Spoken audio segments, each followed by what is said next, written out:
धूमधाम रे पालन हेउछि पश्चिम ओडिशार गणपर्व नुआखाई एने चलचंचल सुवर्णपुर जिला सोनपुर गड़जात्रे नुआखाई रे इष्टदेवी मां सुरेश्वरी समेत सहरर अष्टचंडी पाखरे नवान्न लागि हेबा परे अंचलवासी नवान्न ग्रहण करिवे। निर्धारित लग्न रे आनंद उल्लासर सहित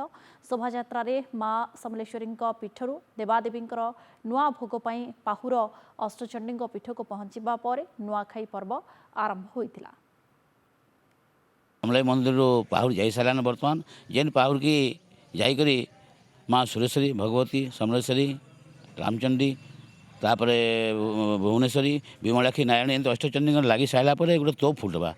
तोप फुटी सारापर आम समस्त घरे नुआ लगे समस्ते भाई बंधु जेन आम अच्छन आई गोटे वर्ष समस्ते जी जहाँ मनमालिन थे भी आम गोटे जमा होकर नुआ खाइसु नुआ खाइमु तापर नुआ खाई सारापर आसिक आम भेटघाट नुआखाई गोटे भेटघाट अच्छे ये भेटघाट आम समस्ते बड़ मान को जुहार करमु मुड़िया मारमु सान मान को आशीर्वाद देमु ये परंपराटा राजा राजूर टाइम चली आसीजे। पश्चिमांचल नुआखाई भितर सोनपुर नुआखाई गोटे निरा पर्व अच्छे जेनटा कि पाहुर बोलिक कहूँ पाहुर माने सबू महापुर नेकी अष्टचंडी अष्टशंभु अष्टविष्णु नेकी समलई मंदिर